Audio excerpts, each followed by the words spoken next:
Rien n'est plus grand que son amour. Vous savez que le motif de la création de Dieu, Dieu voulait révéler son amour. Il voulait manifester son amour à des créatures pour que ces créatures-là, en tâtonnant, ils commencent à chercher Dieu, puis découvrent Dieu, puis on comprend dans tout cela, quand on lit la Bible, l'amour, la grandeur de l'amour de Dieu, dans ce fait qu'on était tous des pécheurs, puis il a quand même envoyé son Fils venir nous racheter. Puis il veut nous avoir avec lui pour l'éternité. Il n'y a pas de plus grand amour. Tout ce qu'on voit dans l'immensité de la création, là, ça démontre son intérêt pour nous. Sa puissance qui a été mise à l'œuvre pour créer toute chose. Puis là, on est là-dessus, tout petit. On est une poussière, même pas une poussière à grandeur de la planète, puis à grandeur de la création. C'est comme si on n'existe pas, puis il prend soin de nous. Il dit, qu'est-ce que l'homme pour que tu te souviennes de lui? Il se souvient de nous. Il veut développer une relation personnelle avec nous, puis il est attentionné comme un père ou même une mère prendrait soin de ses enfants. Puis il nous aime. Ce Dieu-là, il a créé tout ce qu'on voit. On est conscient de sa grandeur, sa puissance. Puis là-dedans, on découvre aussi son amour. Il a créé des créatures pour nous aimer. C'est quelque chose. Il n'y a rien qui est plus grand que son amour. Tu sais, des fois, en tant qu'humain, on ferait une petite commission pour quelqu'un, là, puis l'autre, dit « Wow, il prend peine de se déplacer pour venir me chercher, pour m'emmener à l'église, mettons. » Là, on dit « Wow, c'est un bon gars. » Mais si Dieu prend la peine de créer la création entière pour nous, wow, pour nous donner la vie puis se révéler à nous, wow, il en a fait des choses pour nous. Puis il nous aime individuellement. Merci Seigneur. Rien n'est plus grand que son amour qui a été manifesté dans la création, mais aussi, en nous donnant la vie, mais aussi à travers son Fils. Aujourd'hui, on commence une nouvelle étude sur le royaume de Dieu. On va commencer à comprendre une pensée qui est écrite dans la parole de Dieu. On lit ça souvent, mais sans en comprendre nécessairement la profondeur. Que Dieu a un royaume. C'est ce royaume-là qu'on va parler. On va faire une étude sur plusieurs semaines pour voir tous les aspects que ce que Dieu a révélé à propos de son royaume. Parce que nous, en tant qu'humains, là, on ne voit pas ça. Humainement parlant, on voit que le royaume terrestre, puis les royaumes, le Canada, les États-Unis, l'Europe, différents royaumes humains, c'est juste ça qu'on voit humainement parlant. On voit les royaumes humains. Mais Dieu, il a un royaume. Puis il veut nous faire comprendre là-dedans qu'on participe, on est participant de ce royaume-là. Puis ce royaume-là, il y a toutes sortes de choses qu'on doit apprendre là-dessus, parce que quand tu fais partie de ce royaume-là, il y a aussi des règles. Puis on va voir dans les différents points qu'on va étudier ensemble que c'est tout bien coordonné, ce royaume-là. Puis il est géré dans un régime, comme on voit par exemple, le Canada, qu'il y a le premier ministre, il y a des ministres, il y a tout un système de hiérarchie, puis il y a des lois, puis il y a tout un système de choses permises, de choses non permises, mais dans le royaume de Dieu, c'est la même affaire. On ne parle pas d'un lieu spécifique sur cette terre quand on parle du royaume de Dieu. La Bible, dans Matthieu, lui, il dit le royaume des cieux, c'est synonyme. Quand on parle du royaume de Dieu, le royaume des cieux, c'est synonyme. C'est la même affaire. Parce que les mêmes versets dans Matthieu qui dit royaume des cieux, tu retrouves de ces versets-là en disant royaume de Dieu. C'est une domination qui est exercée par le Créateur puis qui est confiée à ses serviteurs. Parce qu'il y a différents aspects dans tout ça. On va voir que Dieu est dans son royaume présentement, ce qui est invisible aux yeux humains, ce n'est pas visible humainement parlant. Parce que nous, on est habitués de regarder que les royaumes de la terre. Mais tu parles du royaume de Dieu ou du royaume des cieux. Il y a un immense royaume, puis il y a plein de créatures qui ont été créées par Dieu là-dedans. Puis il y a des hiérarchies, puis il y a des lois, puis il y a toutes sortes d'affaires qui régissent. Puis, comme la Bible elle dit, tu le vois dans Matthieu, le royaume de Dieu est venu vers vous, mais il est venu vers nous.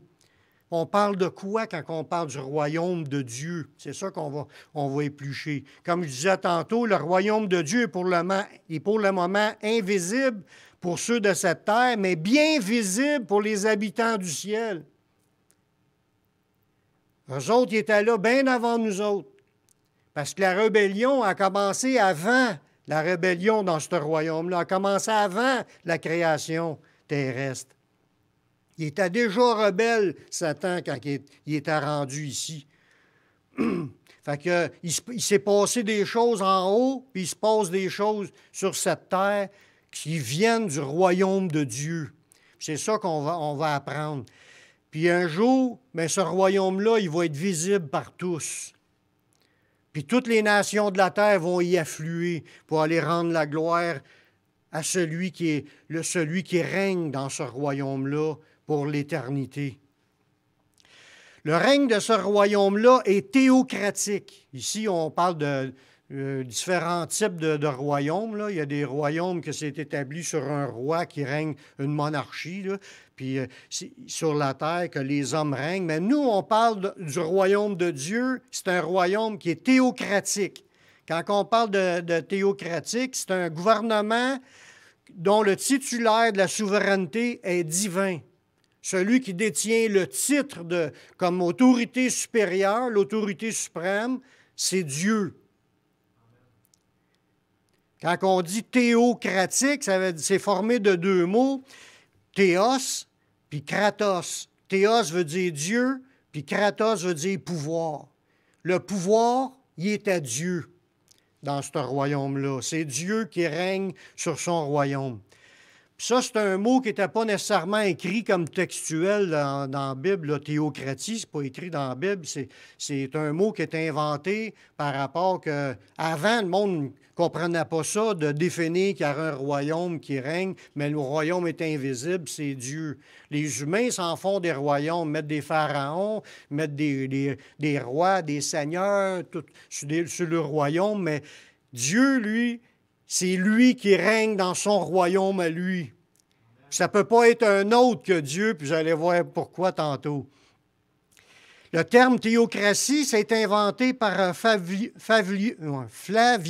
Joseph. Lui, c'est un historien qui existait dans l'époque de Jésus. Puis il a désigné ça comme sur un sens particulier, que c'est l'idée que Dieu gouverne. Puis afin de, ça l'amène l'idée de justifier un désintérêt pour les croyants, de s'intéresser à la politique humaine. Parce que pour nous, notre roi, c'est Dieu.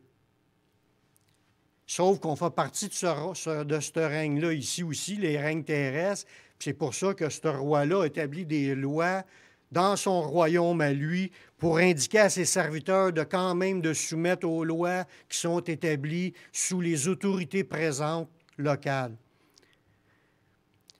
Puis, ça nous dit dans ce sens-là que l'idée de théocratie, ça implique que l'humain, quand il agit, dans toute son ampleur, il reçoit la norme du divin. Ça veut dire que l'humain qui est géré par le système théocratique, c'est pour lui, il veut obéir à Dieu, qui est l'autorité. Il reconnaît que c'est Dieu qui est l'autorité supérieure au-dessus des autorités qui sont ici.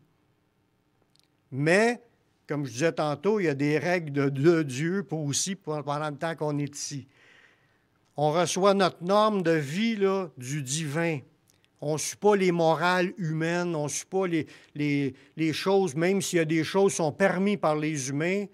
Ça ne veut pas dire que ceux qui sont régis par le régime théocratique, par Dieu lui-même, ça ne veut pas dire qu'on va suivre les lois humaines, même si c'est des permissions à certaines affaires que Dieu ne veut pas. On va commencer en premier à dire « Dieu veux-tu ». C'est ça qu'est la question. Au contraire, c'est dans le 2000 ans que Flavius Joseph, il a comme défini c'est quoi la théocratie ou ce que c'est Dieu qui règne. Mais depuis le 19e siècle, le terme théocratique est plus souvent employé pour désigner des régimes politiques fondés sur des principes religieux ou gouvernés par des religieux. Parce qu'aujourd'hui, les religions disent qu'ils sont théocratiques, qu'ils fonctionnent selon leur Dieu, mais là, c'est plus le Dieu de la Bible ou le créateur de l'univers, c'est la religion qui s'est inventé un Dieu, puis qui s'est formé son propre Dieu, puis s'est formé ses propres lois. Fait que cette religion-là, ceux qui adhèrent à cette religion-là, ils sont gérés par les lois que les religieux ont inventées. Fait que depuis le 19e siècle, ils ont défini que les religions, ils marchent un régime théocratique aussi.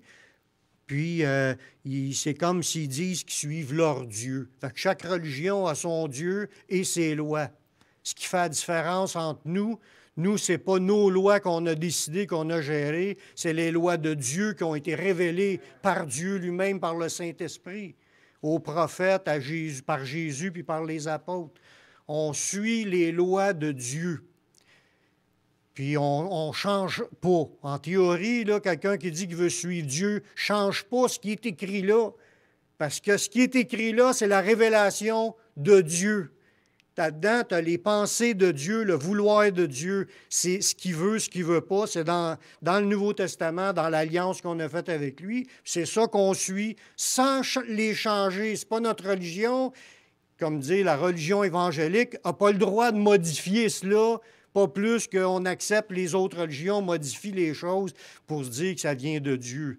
On ne reconnaît pas l'autorité d'une autre religion quand ce n'est pas biblique.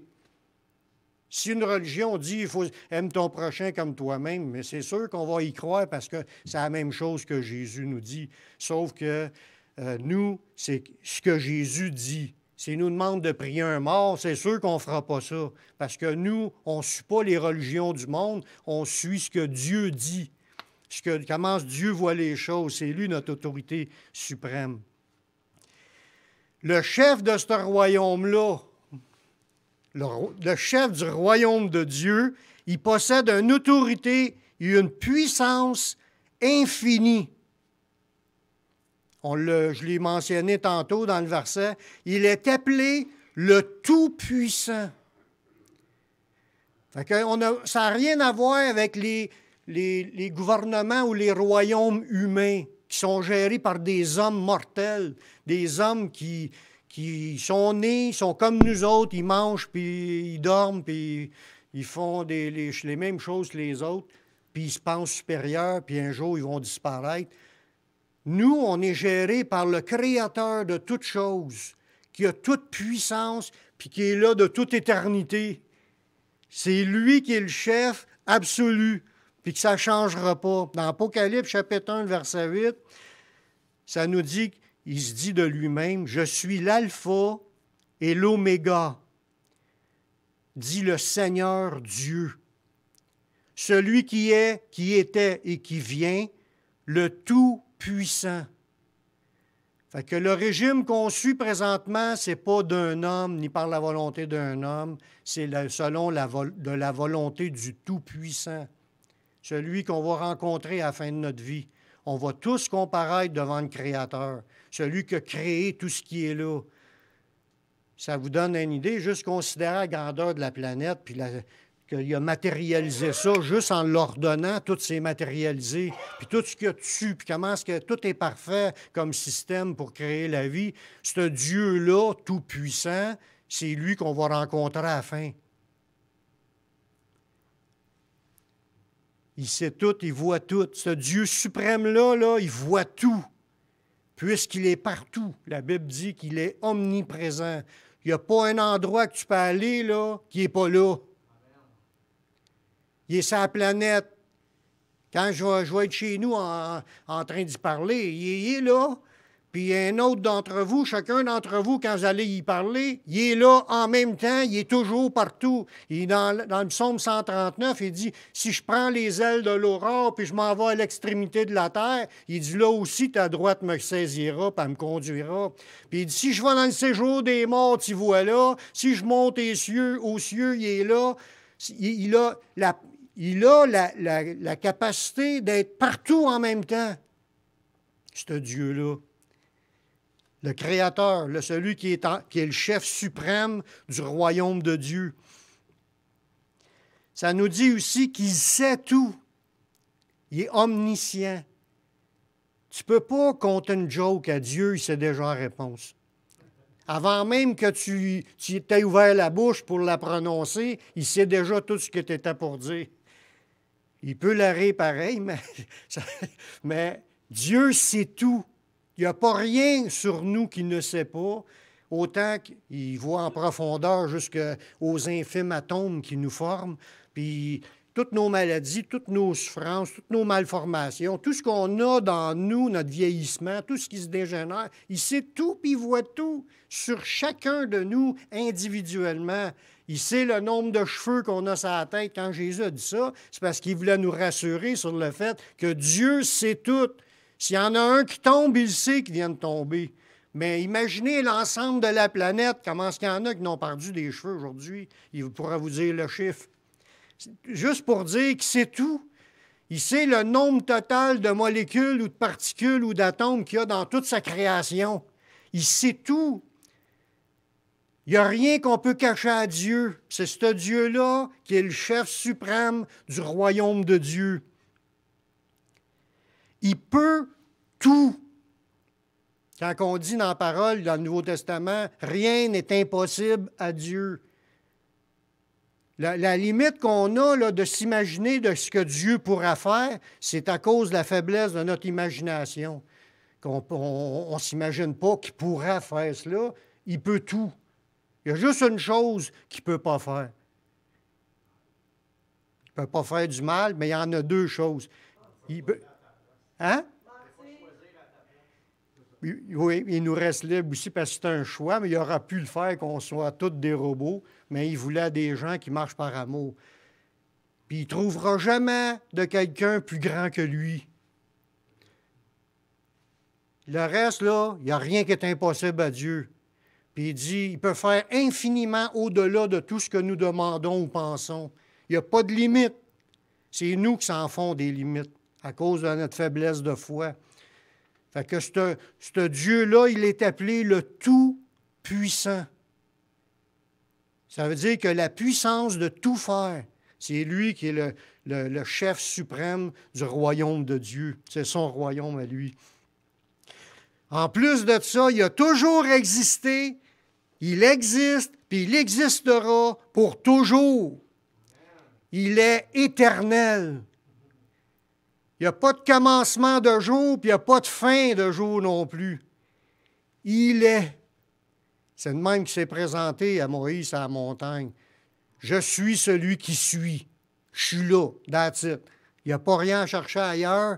Il est là. Il n'y a jamais eu de commencement, il n'y a jamais de fin. Nous, on a de la misère à comprendre ça parce qu'on est limité avec la vie terrestre. Donc, on a toujours un commencement et une fin. Mais Dieu, là, il était là avant l'univers qui soit créé, puis il va être là même après que l'univers va disparaître. Il est toujours là. Ce Dieu-là, c'est un grand roi qui règne dans le monde invisible. Là, on ne fera pas l'étude sur les anges aujourd'hui, mais on va en faire une éventuellement parce que c'est dans mes projets, si Dieu le veut. Mais dans le monde invisible, il y a plein de choses que Dieu a créées. Puis des choses que nous, on ne voit pas, à part des petites idées que Dieu révèle dans la parole de Dieu. Mais il y a des milliards d'anges qui sont là. Il y a des archanges qui sont des chefs des anges. Il y a des chérubins qui sont des chefs de territoire. Puis il y a des séraphins qui sont là pour chanter la gloire de Dieu. Sans compter les êtres vivants, les 24 vieillards. Puis sans compter aussi même l'autel plein Dieu, puis l'autel à part, les objets qui sont là, c'est comme tout est vivant dans le royaume des cieux. Puis ce Dieu-là, il a déjà tout créé cela avant de créer la vie terrestre. Puis c'est son royaume qui est là depuis je ne sais pas combien de temps avant. Puis ils sont tous encore là maintenant, puis ils vont être encore là pour l'éternité, puisqu'un jour, on va aller les rejoindre. Mais ce Dieu-là règne sur tout ce qu'il y a là. C'est lui le chef du ciel. On voit ça dans Apocalypse chapitre 7, le verset 11, excusez. Il dit, « Et tous les anges tous les anges, puis on a une révélation dans l'Ancien Testament, des myriades de milliers qui se tiennent dans sa présence. Ça, c'est des milliards d'anges, à part des archanges qui sont des chefs de bataillon de l'armée de Dieu, puis à part des autres, parce que dans le monde invisible, on va l'éplucher un peu plus tard, il y a des dominations, des autorités, des princes, puis il y a des esprits qui sont là. Mais ça, c'est dans le monde invisible. Il y a le monde des ténèbres, puis nous, on est en train de parler du monde de Dieu, du royaume de Dieu. Puis il y en a une gang, il y a eu une rébellion quand même dans le ciel, puis qu'eux autres ne sont plus là. Ils ont été chassés du royaume de Dieu quand Jésus-Christ a vaincu la mort et dit le prince de ce monde sera jeté dehors. Lui, ils l'ont sorti avec tous ceux qui le suivent. Ils ont été précipités sur la terre, puis il fait son ravage depuis ce temps-là. Là, présentement, c'est Dieu qui règne dans son ciel, puis il va amener les gens de la terre à s'assujettir à son autorité. Mais dans le ciel, il dit, tous les anges se tenaient autour du trône, puis des vieillards, des 4 êtres vivants, puis ils se prosternèrent sur leur face devant le trône et ils adorèrent Dieu. Ça démontre le Dieu qui est au contrôle et au pouvoir. Il y a toute autorité dans le ciel. Sauf qu'il les a laissés libres, eux autres aussi, puis il y en a une gang qui s'est rebellée. Mais ça, c'est une autre histoire. On continue avec l'idée que ce Dieu-là, qu'on veut connaître comme étant le chef suprême du royaume de Dieu, c'est Dieu. On est en train de définir un peu avec des versets pour comprendre tout ce qu'il fait, tout ce qu'il est et tout ce qu'il fait. Ce Dieu-là détient l'autorité suprême au-dessus de tous les dieux. Ça, on voit ça dans le psaume 95, le verset 3. Car l'Éternel est un grand Dieu. Il est un grand roi au-dessus de tous les dieux. Là, c'est sûr que dans la Bible, on dit « Ouais, mais il n'y a pas d'autres dieux. » Mais il y en a qui se font passer pour Dieu. Que ce soit les anges, parce que la Bible a dit quand tu offres des prières et des services religieux à une statue, il dit c'est pas à des statues que tu es en train de faire des sacrifices, il dit c'est à des démons. Ces démons-là sont en arrière de la statue. Fait que quand les gens font de l'idolâtrie, ils sont en train d'adorer un autre Dieu. Ils pensent de prier Marie ou ils pensent de prier un saint qui est décédé. Ils sont en train de prier un autre Dieu qui est Satan, le diable, un démon. Fait qu'il y en a qui se font passer pour Dieu, puis ils ne sont pas Dieu. Mais ils se font passer pour Dieu, pour des dieux, avec un D minuscule en français. En grec et en hébreu, ça n'existe pas minuscule puis majuscule dans le mot Dieu. Ça n'existe pas. C'est nous qu'on a ça pour définir que Dieu avec un D majuscule, puis il y a des petits dieux avec un D minuscule. Mais eux autres, ils se font passer pour Dieu. Ils ont détourné l'attention des humains sur Dieu pour la tourner vers eux, pour être adorés comme des dieux. Il y a aussi des rois qui se prennent pour des dieux. Le pharaon, il se prend pour un dieu. Puis il y a plein de peuples qui servent le roi là, de leur pays comme si ça serait un dieu, puis ils vont le prier, puis ils vont se mettre à genoux devant, puis ils vont le servir, puis il y a le pouvoir, il y a le droit sur la vie ou la mort sur ces sujets, puis le monde, ils acceptent tout ça. C'est de même que leurs autorités sont gérées. Ils se font nommer comme des dieux. Ou que même nous autres, des fois, qu'il y a souvent des humains qui se pensent pour Dieu. Là. Des fois, humainement parlant, on se pense supérieur aux autres. On se pense les dieux de quelque chose, là, surtout les athlètes ou les vedettes à Hollywood, ou un grand chanteur. Là, on est tous portés, humainement parlant, élevés les hommes comme étant des dieux. Mais Dieu, le Dieu du royaume des cieux, il est plus grand que tous les dieux. C'est le vrai Dieu, le Tout-Puissant. C'est celui qui règne vraiment. Vous allez voir, c'est celui qui règne vraiment sur tout ce qui existe. Amen. Le Dieu infini. Alléluia. Ce Dieu-là détient Non, ce Dieu-là tient toute chose dans sa main puissante. On l'a dit, il est tout-puissant. Puis il tient toute chose dans sa main puissante. Dans le psaume 95, les versets 4 et 5, ça dit « Il tient dans sa main les profondeurs de la terre, et les sommets des montagnes sont à lui. La mer est à lui. C'est lui qui l'a faite, puis la terre aussi. Ses mains l'ont formée. » C'est Dieu qui maintient toute chose en subsistance. S'il y a de quoi qui est encore là, puis ça se maintient là, c'est le Dieu, le chef suprême du royaume des cieux, qui maintient toute la vie terrestre, tout ce qui existe de matière qui est formée. C'est Dieu qui l'a formé, puis c'est Dieu qui tient tout ça dans ses mains. Ça vous donne ça une idée de la grandeur, sa puissance? Dieu détient son autorité.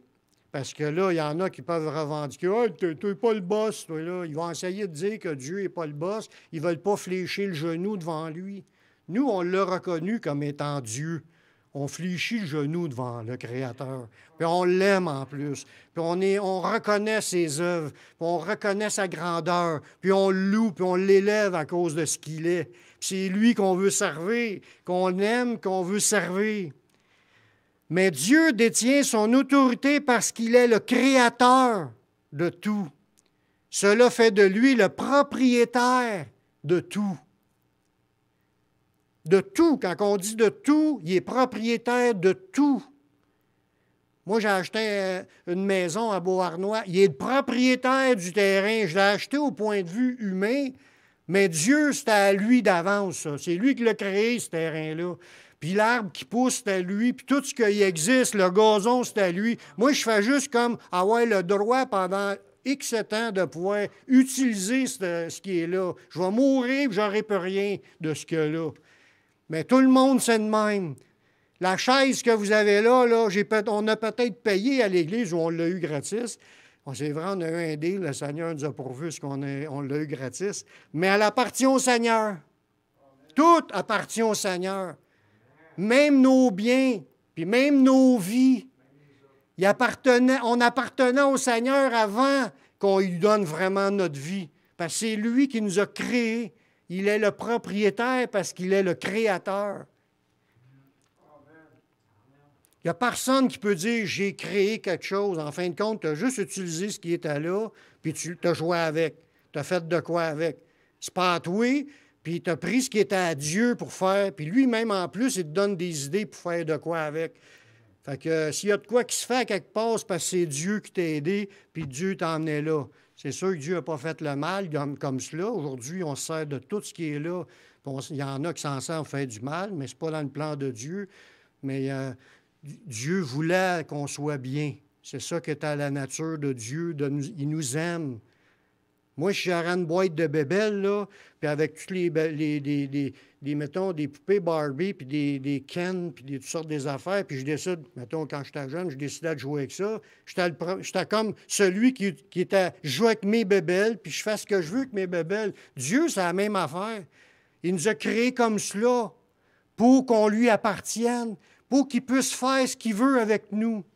C'est ça le but premier, pour qu'on soit à lui volontairement, parce qu'au début, on n'était pas volontaire. Là. On a réalisé des affaires pour revenir à lui puis décider de se soumettre. Puis là, on veut qu'il fasse de quoi avec nous. C'est ça, que c'est la même affaire. On est comme ces bébelles. Il veut nous guider, nous diriger, nous conduire, puis il veut même en élever de ces bébelles-là pour qu'ils soient bien vus devant les autres. Il veut amener à la gloire beaucoup de fils. Ça, c'est dans son plan d'amener certaines de ces bébelles dans une position extraordinaire, qu'on ne créera pas ça, mais qu'on soit rendu là. On va le croire parce qu'on est là, mais je dis ça de même comme une expression que c'est au-delà de ce qu'on peut imaginer. Dans Jérémie 32, le verset 17, qui nous parle de son autorité parce qu'il est le Créateur, il dit « Ah, Seigneur éternel, voici tu as fait les cieux et la terre par ta grande puissance et par ton bras étendu. Rien n'est étonnant de ta part. » Quand le gars s'est exprimé, là, ce prophète-là, il reconnaissait que c'est lui, Dieu, qui a tout créé, puis que Dieu devait recevoir ce qu'il lui est dû. C'est ça que... Puis il n'y a rien qui est étonnant de sa part. Quand tu vois tout ce qu'il a fait déjà, là, tu regardes les étoiles, aïe, aïe, pour nous, là, c'est impossible d'atteindre ça. Lui est encore plus grand que tout ça. Il tient tout ça dans sa main. On a affaire avec on est devant le Dieu tout-puissant, le Créateur, l'être suprême. Tout ce qui a été créé appartient à Dieu. Dans 1 Corinthiens 10, 26, ça dit « Car la terre est au Seigneur et tout ce qu'elle renferme. » La parole de Dieu déclare que dans le royaume terrestre, il n'y a qu'un chef suprême. Dans le royaume terrestre, tout à l'heure, je parlais du royaume des cieux. Tous les êtres se fléchissent le genou devant lui, sauf ceux qui se sont rebellés. Mais ça dit aussi que le Dieu, qui est le chef du royaume des cieux, est un chef suprême sur cette terre. Même si les gens ne l'ont pas accepté, ou ne l'ont pas reconnu, ou ne lui ont pas donné la gloire qui lui revient, il est quand même si le monde ne veut pas l'admettre que c'est le propriétaire ou que c'est le créateur, il est là pareil, puis ils vont avoir pareil un jour à rendre compte à Dieu, puis à fléchir les genoux devant ce Dieu-là. Ils n'auront pas le choix, mais il est quand même le chef suprême de tout ce qu'il y a ici parce que ça lui appartient. Sauf qu'il y en a, Dieu, dans son plan, il laisse le monde libre, puis il y en a qui prennent ce qui est ici, puis ils veulent en profiter, puis ils se foutent de ce que Dieu a dit. Mais il est quand même le chef suprême qui va faire rendre des comptes à la fin à tout le monde. Dieu, c'est lui qui règne sur tous les hommes. On va voir quelques versets qui nous parlent de son action souveraine sur cette terre, malgré que le monde ne l'accepte pas comme roi, comme Seigneur ou comme le Créateur. Dans 2 Chroniques, chapitre 20, le verset 6, « L'Éternel, Dieu de nos pères, n'es-tu pas Dieu dans les cieux? Et n'est-ce pas toi qui domines sur tous les royaumes des nations? N'est-ce pas toi qui as en sa main la force et la puissance et à qui nul ne peut résister? » Il n'y a pas un royaume, il n'y a pas un autre royaume, même le royaume des ténèbres ou les royaumes terrestres. Ils vont s'essayer. Ils vont s'essayer de résister contre Dieu, puis ils vont tous être anéantis au retour de Jésus par l'éclat de son avènement, puis par le feu qui va sortir de sa bouche. Il n'y a personne qui peut résister à la puissance de Dieu. Aucun autre roi, aucun royaume. Dieu, il a toute autorité, il a tout pouvoir, puis il règne sur cette terre, même si les gens ne s'en rendent pas compte. Il agit, là, puis il incline le cœur des rois, que ça dit dans un verset. Puis il va chercher un roi, puis il emmène faire la guerre à un autre roi, puis c'est dans le plan de Dieu, puis c'est lui qui suscite des choses comme cela. C'est lui qui suscite des moments de paix, puis des moments où ce qui permet que les rébellions se fassent, mais dans son plan, il mène l'histoire. Puis il a été vu d'avance, cette histoire-là, dans sa pensée. Il a tout vu la fin de l'histoire. Puis il l'a annoncé d'avance. Il y a plein de choses qu'il a annoncées d'avance qui vont s'accomplir exactement comme lui a décidé. Ce Dieu-là, il est tout-puissant. Fait qu'on est aussi bien de fléchir tout de suite les genoux devant lui. Parce que, mais qu'on arrive l'autre bord, qui pourra résister? Personne. La Bible affirme que c'est Dieu qui a établi et aboli le règne de tous les hommes. Il l'a dit à plus qu'une fois, mais je vais vous lire le passage dans Daniel au chapitre 4, le verset 32, en parlant à Nebuchadnezzar. Nebuchadnezzar, il était le roi humain du royaume qui régnait sur toute la terre de l'époque. Lui, il s'est vanté, il dit, par mon bras puissant, j'ai assujetti tous les royaumes, parce qu'il a fait la guerre partout, puis tout le monde a tombé comme sous sa domination. Puis là, ça lui a monté à la tête. Puis là, il a été averti par Dieu. On te chassera du milieu des hommes, tu auras ta demeure avec les bêtes des champs, on te donnera comme au bœuf de l'herbe à manger, et 7 ans passeront sur toi, jusqu'à ce que tu saches que le Très-Haut domine sur le règne des hommes et qu'il le donne à qui il lui plaît.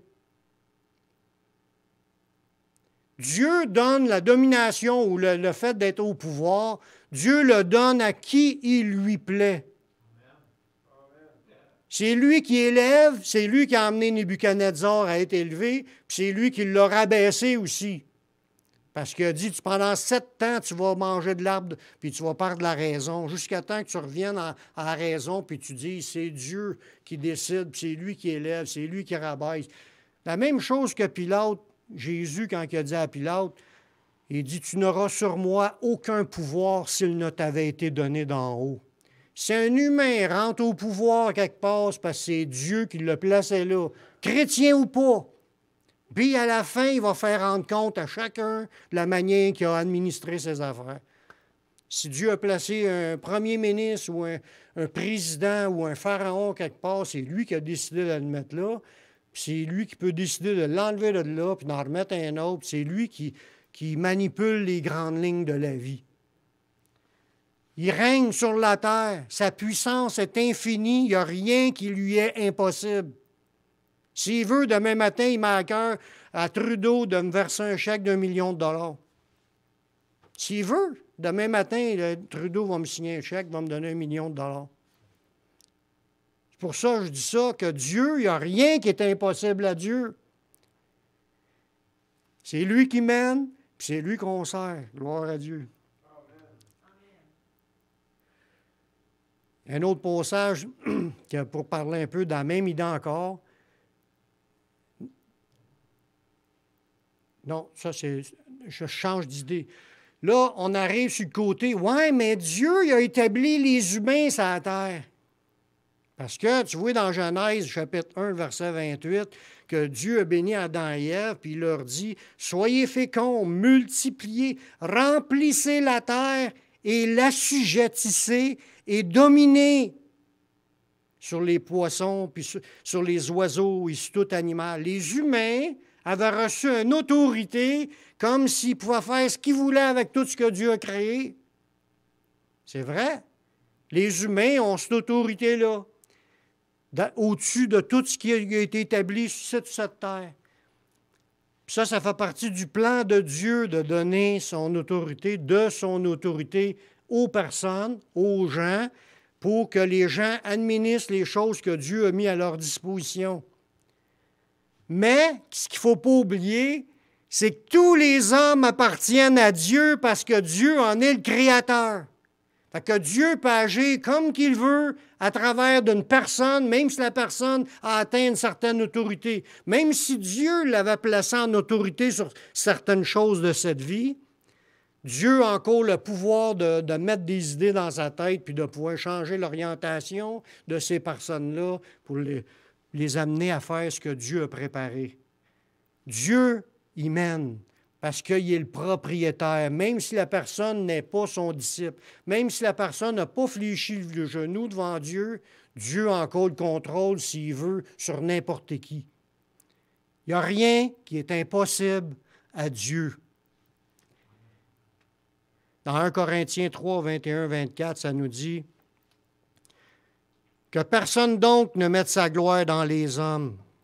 Parce que souvent, on voit une personne qui est en autorité, elle règne, puis là, on est fier ou on est abasourdi de cette personne-là, puis ses exploits, puis on tombe à genoux devant lui. Le monde font ça. Le monde font ça. Ils se tombent à genoux devant d'autres hommes. Mais cet homme-là, s'il était placé là, avec ces capacités-là, c'est Dieu qui a fait ça. Parce qu'il n'y a pas une capacité qu'un humain a sur la terre que ça n'a pas été mis là par Dieu. Dieu avait donné l'intelligence d'être capable de régner sur un pays, puis il a donné aussi la volonté, puis il l'a formé pour ça, puis il l'emmène là, même s'il n'est pas chrétien. Puis Dieu peut y faire pour le débarquer aussi. C'est lui qui décide. Puis là, il dit que personne ne mette sa gloire dans les hommes, car tout est à vous. soit Paul, soit Apollos, soit Céphas, soit le monde, soit la vie, soit la mort, soit les choses présentes, soit les choses à venir. Tout est à vous. Vous êtes à Christ et Christ est à Dieu. Donc, tout appartient à Dieu. Puis il peut faire ce qu'il veut avec n'importe quoi sur la planète. C'est à lui. Dieu, c'est le Tout-Puissant. Puis rien n'est impossible à ce Dieu-là qui règne dans le royaume des cieux, dans le royaume de Dieu. Dieu, il a le pouvoir de vie ou de mort sur toute sa création. Même si les gens ne font pas partie de son royaume, ou même si les gens font partie de son royaume, Dieu a le pouvoir de vie ou de mort quand il veut, comme qu'il veut. C'est lui qui décide. C'est lui qui décide. Dieu, il fixe les temps. Regardez bien dans Genèse 6-7. Quand Dieu a décidé d'exterminer la planète en entier, il l'a fait, puis il ne s'est pas gêné, puis il n'y a pas de compte à rendre à personne. L'Éternel dit, « J'exterminerai de la face de la terre l'homme que j'ai créé, depuis l'homme jusqu'au bétail, aux reptiles, aux oiseaux du ciel, car je me repens de les avoir faits. » Dieu l'a-tu fait? Il a détruit la planète par le déluge. Puis il a décidé de sauver Noé et sa famille. C'est lui qui a décidé, il aurait pu même toutes les exterminer pour prendre un autre badge de terre, puis en refaire un autre Adam, puis un autre Ève. Il aurait pu repartir ça comme qu'il veut. C'est lui qui a parti ça comme qu'il voulait. Fait qu'en tant que propriétaire, il a le droit de vie ou de mort sur l'humanité en entier, que ce soit de ses serviteurs ou non. Puis il l'a fait. Il a établi des jugements dans les temps, dans l'histoire, des jugements comme lui l'a voulu, puis il a frappé des royaumes terrestres comme qu'il l'a voulu, puis il a relevé d'autres royaumes, même des royaumes païens. Tu vois que dans l'histoire, comme par exemple Babylone, ça en est une belle histoire, c'est Dieu qui a amené Babylone à être en contrôle de tout, puis c'est Dieu qui a amené, Dieu l'appelait même son serviteur. Il faisait ce que Dieu voulait. Puis Dieu avait prévu qu'il se servirait de Babylone pour punir le peuple juif. Puis il s'en est servi, puis ils ont été déportés. Puis Dieu a dit quand même la durée du temps que c'était pour durer. Il a dit que ça durera 70 ans. Puis au bout de 70 ans, Daniel a prié, puis tout s'est encore ouvert. Puis là, ils ont commencé à revenir dans leur pays, puis les permissions des rois, du roi de Babylone, puis aussi des Mèdes et des Perses.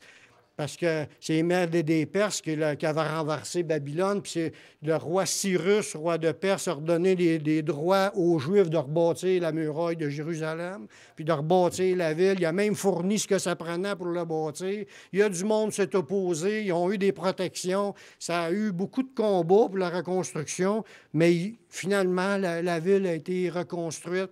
Puis Dieu, autant qu'il a fait que les Juifs soient déportés, mais Dieu a fait aussi que les Juifs ont retourné après le temps fixé que Dieu avait décidé. Puis il n'y a rien qui peut empêcher ce que Dieu a décidé, à moins qu'il change d'idée. Des fois, on dit « Ah, mais Dieu ne change pas d'idée, Dieu ne se repent pas de son appel. » Il y a des exceptions. Parce qu'il s'est repenti d'avoir créé la terre, puis il a détruit la terre. Puis il s'est repenti d'avoir mis Saül, qui était roi d'Israël, puis il a débarqué de là. Il s'est repenti aussi des fils des descendants d'Aaron, qui étaient sacrificateurs, puis les fils du sacrificateur Élie, qui étaient comme rebelles, insouciants. Ils servaient l'Éternel en servant, en piquant, quand le monde amenait des animaux, ils prenaient une portion pour eux autres personnels en premier, avant même d'avoir offert les choses à Dieu. Puis il faisait plein de choses pour faire du mal. Dieu les a éliminés, puis a enlevé la descendance qui était dans cette famille-là, puis il a transféré ça parce qu'il s'est repenti de l'appel qu'il avait mis sur cette famille pour être des sacrificateurs. Dieu tasse des gens qui étaient dus pour être bénis, puis par rapport à leur mauvaise conduite, ils se font tasser. Puis c'était la même chose pour le prophète Balaam, qui est un prophète de Dieu, mais il faisait aussi des incantations. Puis ils ont induit en erreur le peuple d'Israël, qu'on voit ça dans l'Apocalypse. Mais là, on ne parle pas de... J'étais pour dire que Dieu peut changer d'idée sur des affaires. En général, il ne change pas d'idée, mais il peut changer d'idée, puis Dieu a fait des changements dans la vie comme lui le décide, tout dépendant comment c'est rendu. Fait qu'en général, toutes les promesses, tout ce qui a été fait dans la Bible comme annonce, vont toutes s'accomplir. Mais les affaires, comme ils ne sont pas annoncées, là, sont des choses personnelles, peut-être, ça, il peut y avoir des modifications au cours de l'histoire selon où ce qu'on est rendu. C'est le Créateur qui fixe les temps et les moments de ses jugements, puis les changements de cette vie. C'est lui qui règne, c'est à lui, puis c'est lui qui fixe les temps. Dans Apocalypse chapitre 10, versets 6 et 7, ça nous parle que Dieu est en train de parler. Il dit, il jurera par... Non, c'est l'ange. Quand j'ai oublié d'écrire, de lire le verset avant, je ne m'en rappelle plus. Ça dit, il jurera par celui qui vaut au siècle des siècles, qui a créé le ciel et les choses qui y sont, la terre et les choses qui y sont, et la mer et les choses qui y sont, qu'il n'y aura plus de temps, mais qu'au jour de la voix du septième ange, quand il sonnerait de la trompette, le mystère de Dieu s'accomplirait comme il l'a annoncé à ses serviteurs les prophètes. Quand Dieu annonce quelque chose, ça va se faire comme lui l'a annoncé, même si tout a de l'air contraire. C'est lui qui mène des temps puis des moments, comme l'histoire de dire que Jésus revient. Jésus a dit, je ne sais pas c'est quand ça va être la date de son retour. Mais il a dit que le Père seul qui le sait. Dieu sait tout selon qu'il l'a fixé dans son esprit. C'est sûr que quand Jésus est ressuscité et est remonté auprès de son Père, là, il a su toutes les affaires. Mais en attendant, quand il était sur la terre, il ne savait pas tout, Jésus. Il n'avait pas tout pouvoir non plus. Il l'a eu après sa résurrection. Mais il vivait dans un corps comme nous, puis il était limité. Mais Dieu décide quand qu'une chose arrive, puis comme qu'elle doit arriver. C'est lui qui décide. Les grandes lignes sont écrites, puis même des choses pour notre vie. Dieu a revendiqué ses droits à plusieurs reprises en tant que créateur et propriétaire, parce qu'il y en a beaucoup, depuis le début de la création, que les hommes s'ostinent. Autant que le diable, il avait la liberté de se rebeller, puis il s'est ostiné contre Dieu pour faire ça à sa manière. Mais les humains, ils font tout ça aussi, la majorité. Ils font leur vie à leur manière. Ils ne veulent pas se soumettre à une autorité, à l'autorité de ce Dieu-là. Fait que, mais Dieu a souvent parlé par les prophètes pour ramener le monde à la raison, pour ramener les gens à comprendre que c'est Dieu qui est le Créateur, puis c'est à lui les choses. Tout le monde devra le servir, lui.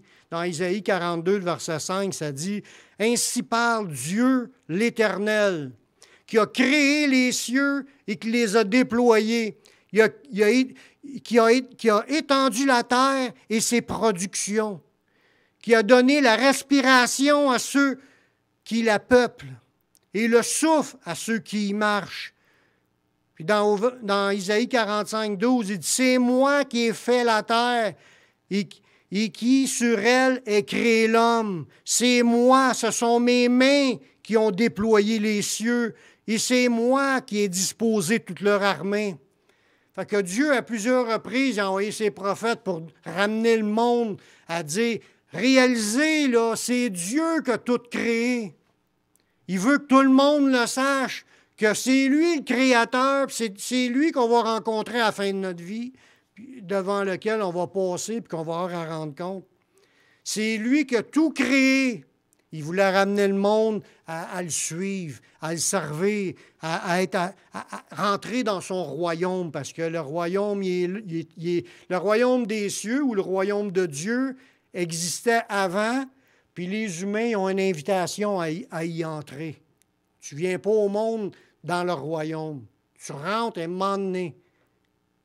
On va le voir un peu plus loin dans l'étude. Dieu maintient et maintiendra son autorité parce qu'il est éternel. Personne ne peut le remplacer. Dans Daniel 4.3, il dit que ses signes sont grands, que ses prodiges sont puissants. Son règne est un règne éternel. Et sa domination, le fait qu'il règne sur les gens, subsiste de génération en génération. C'est un règne éternel. Ça ne passera pas à un autre. Ça va rester à Dieu. Dieu a tout créé, puis il règne depuis le début, puis il va régner même après la fin. Même quand le règne des hommes disparaîtrait, Dieu siège encore sur son trône éternellement. Parce que c'est arrivé que la terre a été détruite, puis le règne des hommes est anéanti au déluge.